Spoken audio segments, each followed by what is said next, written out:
Sekarang Bapak Ibu semua lihat pada slide yang ketiga ya. Jadi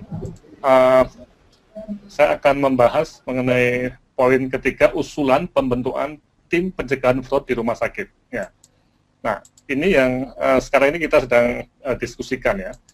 Jadi Bapak Ibu semua, saya kira bagian dari tim yang mungkin nanti akan dibentuk oleh tiap rumah sakit untuk menjadi tim pencegahan fraud. Dan ini sekali lagi intinya penindakan ya. Nah, saya sering bertanya mengenai skenario ini, A, B, dan C ya. Memang sekarang ini sebagian besar rumah sakit yang saya diskusi ya, tidak riset ya, itu memang cenderung ada di skenario B. Menyadari ada fraud di rumah sakit saya, sengaja atau tidak paham ya, tapi berpikirnya seperti membiarkan dan tidak ada pencegahan dan tidak ada penegakan hukum. Dan juga rumah sakit seperti membiarkan, karena ini cenderung tidak tahu ya. Nah, ini kami berharap yang B ini itu jangan sampai terjadi di masa mendatang. Kalau yang A itu memang cenderung, ini susah ya. Nah, sehingga kemungkinan itu akan masuk pada skenario C, kemungkinan besar ya, di masa depan kita ya. Jadi ada fraud di rumah sakit saya, atau di rumah Bapak Ibu semua, sengaja atau tidak paham. Nah, BPJS dan Kemenkes berusaha mencegah, dan sekarang sudah mulai. Nah, dan kita juga harus siap ada tindakan dari penegak hukum, karena kita tidak bisa menolak polisi untuk masuk andai kata mereka ingin tahu, ingin menyelidiki sesuatu ya. Nah, tapi rumah sakit berusaha melakukan pencegahan secara internal, dan ini yang nanti kami akan silahkan nanti Anda diskusikan di tiap-tiap rumah sakit ya. Karena di skenario mana rumah sakit Anda akan menuju. Nah, ini akan penting sekali ya. Nah, kedepannya kami berharap ini ada prinsip di mana pencegahan lebih baik daripada penindakan.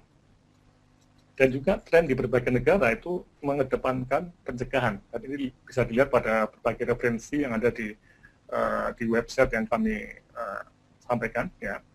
Pencegahan terutama dilakukan oleh pimpinan dan staf rumah sakit, puskesmas dan juga BPJS. Ini sangat penting untuk kita semua ya. Nah, sehingga apa yang perlu dilakukan? Jadi rumah sakit perlu memahami fraud dan berusaha melakukan pencegahan. Ini yang kami harapkan betul. Jadi latihan ini memang dalam rangka untuk ini, ya, karena pencegahan sangat perlu dan agar tidak ada sengketa dan BPJS, ya, dengan catatan lebih benar ya. Kemudian tidak mengundang penindakan secara perdata dan pidana dari aparat hukum. Ini yang kami harapkan ya. Sehingga kalau kita lihat tujuan pelatihan yang ada 1, 2, 3, 4, 5, 6 ya. Jadi memang tujuannya itu masih sebagian besar memahami aspek hukum ya dan bentuk fraud misalnya. Kemudian juga memahami pelaksanaan upaya pencegahan fraud di rumah sakit. Nah, ini yang nomor 5 nih yang kita akan lihat, membentuk tim anti fraud di masing-masing rumah sakit. Nah, ini yang nanti akan sejalan dengan pengembangan pedoman anti fraud di Kementerian Kesehatan ini. Jadi sekarang Biro Hukum di Dirjenpuk sedang membahas masalah ini bersama kami juga ya. Dan itu akan diharapkan bisa membuat semacam apa yang kita sebut tadi, pedoman-pedoman yang bisa diikuti oleh banyak pihak, termasuk juga untuk penegak hukum. Ya. Dan yang keenam, melakukan penelitian tentang fraud dari data klaim rumah sakit. Mungkin nanti Bapak Ibu semua bisa membuat semacam penelitian kecil tentang fraud, kita coba untuk menginvestigasi. Ya. Jadi diskusi akhirnya, nah ini yang nanti mohon Bapak Ibu semua bisa membahas, mendiskusikan dalam waktu 1 minggu ini, ya. Dan kita bisa nggak untuk mulai melihat apakah diperlukan, apa misinya, siapa anggotanya, tanggung jawab dari siapa, ya. Contoh usulannya adalah tim anti fraud ini mempunyai misi, tugas memberikan pemahaman, penyuluhan kepada seluruh anggota rumah sakit mengenai pencegahan, deteksi dan tindakan fraud, supaya mereka jangan khawatir, jangan takut, ya. Kemudian tapi juga waspada, ya. Dan yang kedua, menjaga integritas tenaga kesehatan dan rumah sakit agar tidak melakukan fraud. Dan ini mohon betul, jangan sampai kita dipermalukan oleh banyak pihak kalau memang betul-betul terjadi. Nah, kemudian yang ketiga, ini kita bisa nggak untuk mulai membuat investigasi ke kasus-kasus yang diduga merupakan fraud sebagai tindakan preventif ya. Jadi kita mencoba, mungkin ada teman kita sendiri atau kita sendiri, ternyata nggak sengaja membuat seperti fraud ya, atau sengaja. Nah, dengan demikian kita bisa mencegah kehadiran investigator dari luar rumah sakit, misalnya dari Kemenkes, BPJS, atau dari penegak hukum. Karena kami juga mungkin akan ada pelatihan untuk Kemenkes atau untuk Dinas Kesehatan, BPJS ataupun kalau penegak hukum kita belum berani melatih mereka. Kalau di Amerika memang FBI dilatih oleh tim anti fraud seperti yang ada yang saya kunjungi di Washington DC ini. Nah, investigasinya itu bisa sebelum mengajukan klaim ke BPJS atau pasca klaim. Ya. Ini bisa dilakukan nanti kita akan mencoba membuat teknik-tekniknya di sini. Dan ini mungkin butuh juga tim investigasi yang independen. Ya. Oke, silahkan nanti ini didiskusikan di rumah masing-masing dan kita akan bahas minggu depan ya untuk bagaimana sebaiknya. Oke, silahkan ada komentar nggak sebelum kita tutup ya. Tapi ini diskusi ini untuk pembahasan minggu depan ya. Ya, silakan ada komentar dulu ya. Ya, baik Prof. Laksono, terima kasih atas paparannya. Kita persilahkan Rumah Sakit Karyadi untuk menyampaikan tanggapan atau pertanyaan. Setelah Karyadi kami teruskan dengan Rumah Sakit Wahidin. Silahkan Karyadi untuk menyampaikan tanggapan atau pertanyaan.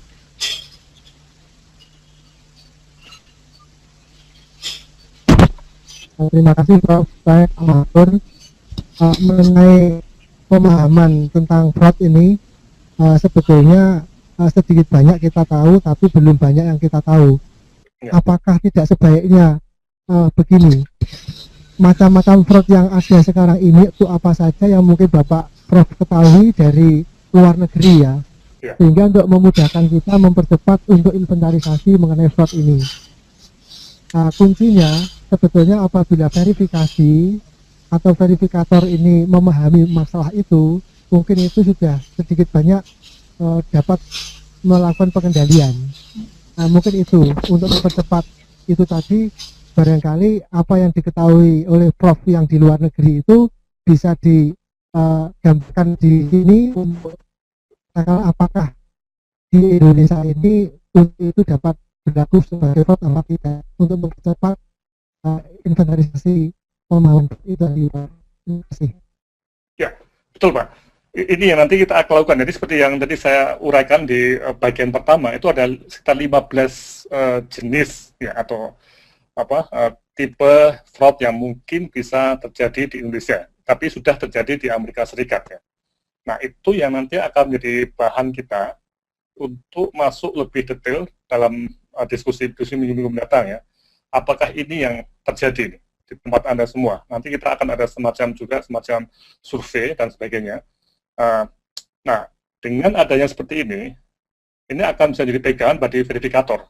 Tapi begini Pak, problemnya verifikator itu waktunya pendek sekali Pak, hanya 15 hari dan tumpukannya banyak. Ini yang kita belum bisa memberikan semacam masukan secara detail ya, tapi ada kemungkinan, jadi pasca 15 hari klaim tadi, itu masih ada semacam surveillance tadi, penyelidikan lagi Pak, untuk menentukan benar tidak Pak. Itu namanya recovery Pak. Di Amerika Serikat juga begitu, walaupun sudah dibayar, itu pihak yang berwenang itu berhak mengadakan semacam ya surveillance atau audit ya, sehingga nanti kalau ditemukan fraud, uang dikembalikan Pak. Bagaimana kira-kira gitu? Ya. Silakan, kalau ada komentar baliknya, silakan. Ada di? Ya, silakan Pak. Terima kasih Prof. Alia. Ya. Silakan, karena ini masih ada tanggapan. Ya. Gini. Ya Prof. Itu dalam hal menangani fraud ini kan ada atau misalnya dianggap kesalahan itu kan ada beberapa pihak ya Prof. Satu pada BPJS-nya sendiri, yang kedua adalah bagi pelaksana sendiri atau mungkin sistem. Tapi yang perlu dicermati yaitu dari BPJS sebagai penyelenggara dan sebagai pelaksana rumah sakit atau mungkin fasilitas kesehatan. Karena tidak ditutup kemungkinan bahwa adanya BPJS sebagai penyelenggara ini dia berusaha untuk istilahnya verifikasi irit, katanya dia mengeluarkan uang sedikit mungkin demi keuntungannya, karena kita biarpun dalam undang-undang dia adalah sebagai wali amanah atau non profit, tapi tidak ditutup kemungkinan dia juga menyimpang atau dia berusaha untuk mengeluarkan uang sedikit mungkin tapi pekerjaan sebanyak mungkin. Ini juga harus kita cermati bahwa fraud bisa terjadi di BPJS sendiri, karena atau mungkin bisa juga bahwa BPJS nanti sudah memberikan suatu pembayaran, tapi ada suatu pihak tertentu, misalnya seperti kalau sementara ini kan uang BPJS itu masuk dalam, kalau di PPK 1 terutama di teman-teman puskesmas itu masuk di anggaran APBD atau misalnya PAD, pendapatan asli daerah. Padahal kita tahu perundangan pendapatan asli daerah itu mesti pengeluarannya harus lewat suatu perda.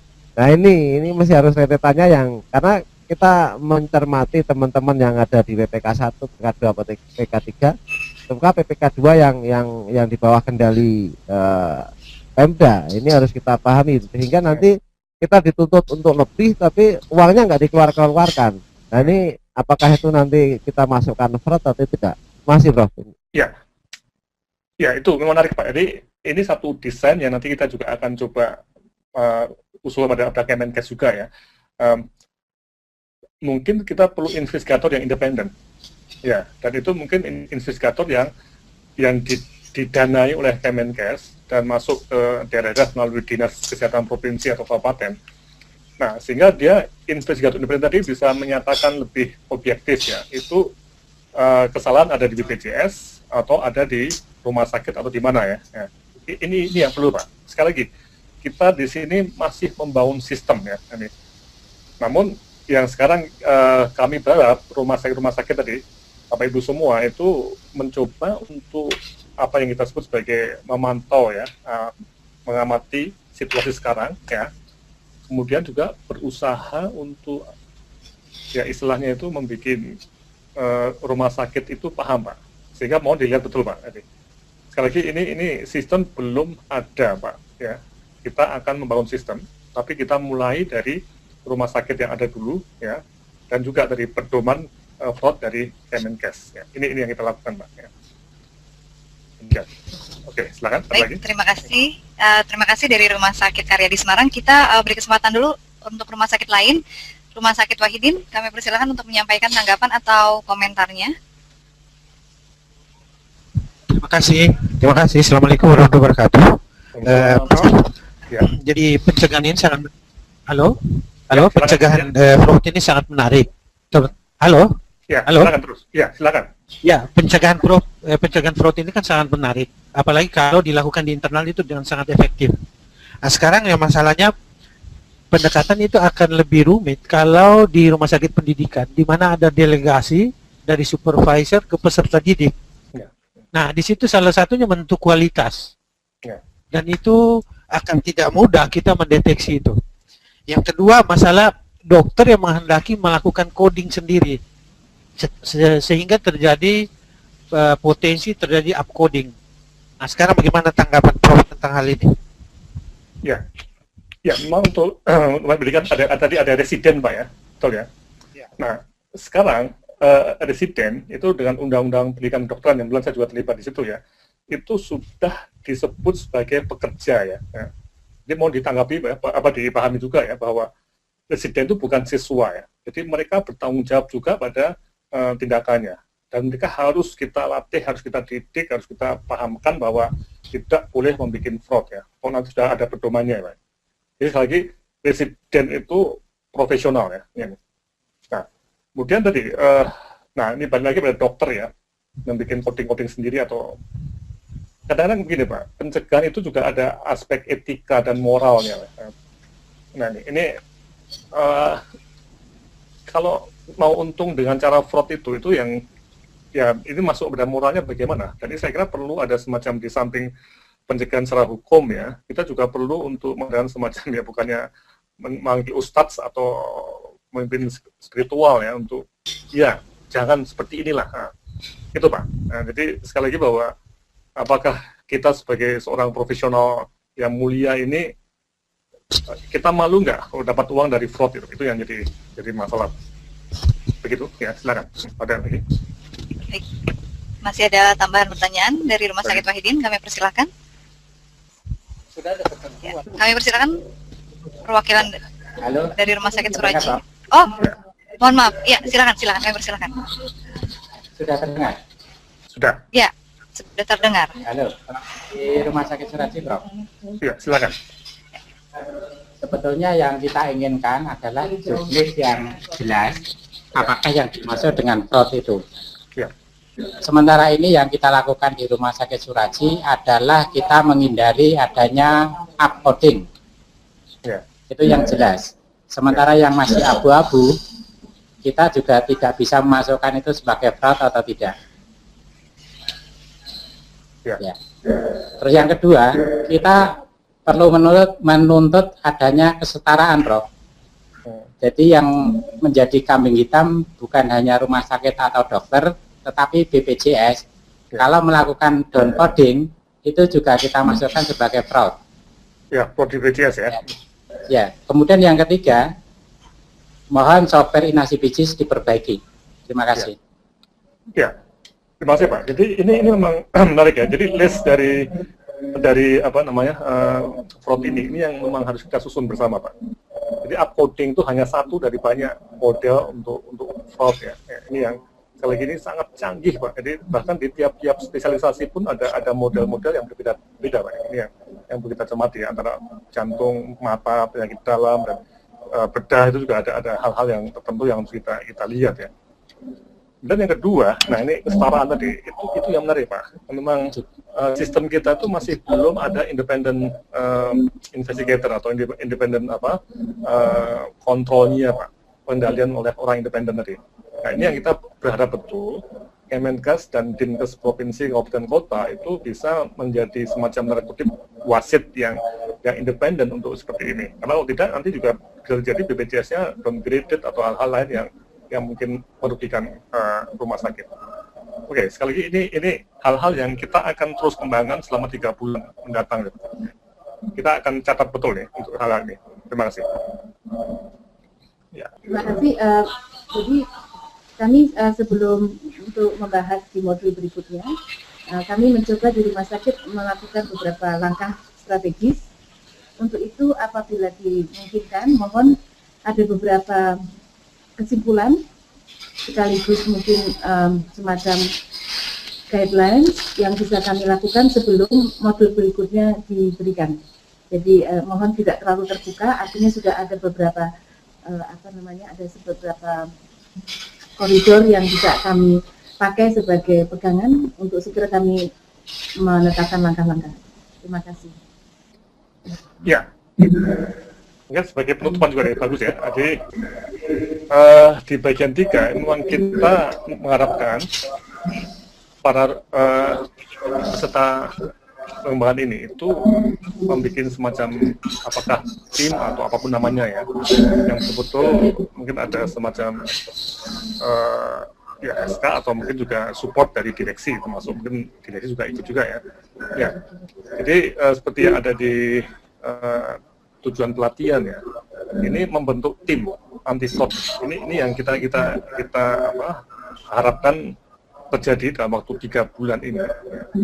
Dan nanti timnya ini juga akan, kita pada ini usulan misi ya. Mohon dibahas betul ya, sehingga minggu depan kita bisa membahas tentang misi tim anti fraud ini ya. Pertama, nanti memberikan pemahaman dan penyuluhan kepada seluruh anggota rumah sakit. Ya. Mengenai bahan penyuluhan, nanti kita akan supply dari PowerPoint atau hal-hal yang ada di web, itu bisa dibaca semuanya. Ya, ini sangat penting. Tapi yang jelas bahwa targetnya itu semua dokter, perawat, residen dan semua itu paham mengenai apa yang sebagai fraud dan yang tidak. Walaupun, ini yang menarik ya, kita belum mempunyai pedoman tadi. Nah, sekarang pedoman sedang disusun oleh Kemenkes. Mungkin dalam waktu 2 bulan depan sudah ada nih. Jadi 1 bulan 2 bulan depan ya. Sehingga ini prosesnya berjalan paralel. Ini. Ya. Dan yang kedua, mohon supaya ini dikaitkan dengan moral juga ya. Jadi jangan sampai apa-apa yang sering saya dengar yaitu kita melakukan seperti ini, seperti ini karena memang dana dari BPJS itu rendah. Nah, ini yang nanti dua hal yang berbeda berhubungan, tapi solusinya jangan jadi satu ya. Jadi jangan sampai fraud terjadi karena ada alasan tarif rendah. Ini integritasnya jelek ya. tarif rendah itu nanti harus dinegosiasi. Ya. Nah, kemudian yang ketiga, nah ini yang masih agak rumit ya, apakah tim ini nanti juga akan bisa melakukan investigasi. Nah, sehingga mungkin nanti dalam konteks pelatihan ini juga akan ada pelatihan untuk investigasi internal ya. Mungkin nanti satuan pengawasan internal SPI itu dilatih untuk menjadi investigator ya. Nanti mungkin pada bulan-bulan kedua dan ketiga dari pelatihan ini akan ada suatu pengembangan untuk investigasi. Oke, kayak begitu Bu. Ini kira bisa dipahami kan? Konkretnya nih. Tapi intinya minggu depan kita akan membahas diskusi mengenai misi tim anti fraud ini. Iya, bisa dipahami. Iya. Ya, dari Klaten Pak Laksana? Iya, bisa dipahami mana ini tujuan tim anti fraud ini. Ya, masih tentang anti fraud. Jadi belum lama di Rumah Sakit Klaten ada sosialisasi mengenai gerakan anti korupsi oleh BPKP ya dari Yogyakarta. Dan kami mohon juga di dalam kaitan pelatihan-pelatihan dilakukan PKMK ini bisa terhubung dengan apa yang sudah ada di dalam muatan SPIP ya, jadi Satuan Pengawas Sistem Pengendali Internal. Ya, mohon ada, karena kami melihat belum terkait dengan ini walaupun di dalam kalimat, tapi di dokumen mohon ada karena itu gerakannya sangat selaras dan di sana diingatkan memang harus ada fraud untuk medis ya, dan ini yang kemudian muatannya adalah dibahas di sini. Tapi mohon backbone-nya kekuatan ini adalah ada pada gerakan anti korupsi yang sudah dibangun di dalam satuan internal yang ada di SPI ya. Saya kira itu sangat terkait ya, termasuk juga bagian dari pengendalian risiko di dalam manajemen risiko rumah sakit. Saya kira ini semua bisa dikendalikan, jadi kita tidak terpotong-potong, tidak berdiri sendiri-sendiri. Terima kasih. Ya, betul. Satu lagi, Prof. Satu lagi, Prof. Untuk timnya fraud itu sebaiknya leadernya, apakah itu seorang direksi atau apa saja, dan anggota timnya itu apakah klinisi dan non klinisi diikutkan atau bagaimana untuk segera bisa adanya pencegahan untuk fraud ini. Terima kasih. Ya, kalau saya harapkan itu dipimpin seorang direksi ya, anggota direksi yang tanggung jawab pada hal ini ya, bisa urutan medik atau mungkin direktur utama sendiri juga mereka bisa terjadi ya. Karena ini lintas direksi ya. Jadi kalau kita lihat misinya ini ya, itu jelas tadi SPI juga harus saja ada ya. Jadi untuk investigasi itu nanti SPI-nya bisa dilatih untuk investigasi internal ya. Tapi ketika menjaga integritas tenaga kesehatan dan pemahaman tadi itu juga direktur pelayanan mediknya ya, karena ini juga menyangkut masalah pelayanan medik dan juga SDM. Jadi memang ini lintas direksi ya, jadi tidak hanya SPI saja ini, timnya ini. Dan tapi sangat-sangat berbahagia kalau misalnya direktur utamanya atau direktur bisa menjadi pimpinan dari tim ini, karena ini sangat penting untuk awal-awal ini. Dan sekali lagi 6 rumah sakit dan 7 rumah sakit yang ikut pada kegiatan ini adalah kami anggap sebagai pionir ya, karena bayar sendiri 20 juta rupiah ya, untuk pelatihan yang memang isinya itu banyak pengembangan. Dan ini bukan pelatihan saja, ini pengembangan bersama ya. Dan ini akan selaras dengan tadi program di Kemenkes. Oke, jadi sekali lagi intinya memang ini multi direktorat ya, jadi tidak hanya satu direksi. Oke, jelas Bu? Ya. Terima kasih, Bro. Iya, oke. Kalau sudah, kita tutup, Mbak Putih, ya. Oke ya. Kalau begitu kita tutup sampai di sini, ya. Kita akan ketemu lagi minggu depan ya. Kita akan webinar lagi, ya. Ya, waktunya nanti kami akan sekitar jam-jam seperti ini ya. Nah, harinya kemungkinan besar hari Senin, ya. Oh, Senin sibuk ya? Atau Selasa minggu depan. Untuk kita membahas mengenai timnya ini ya. Oke. Kita Selasa pagi. Ya. Mungkin agak siang juga boleh nanti kalau bisa tahu jam 11 sampai jam 12 WIB. Nanti kami akan kirim jadwalnya ya. Oke, silahkan dibahas dulu di rumah masing-masing. Kita ketemu lagi minggu depan. Sekian dan terima kasih. Wassalamualaikum warahmatullahi wabarakatuh.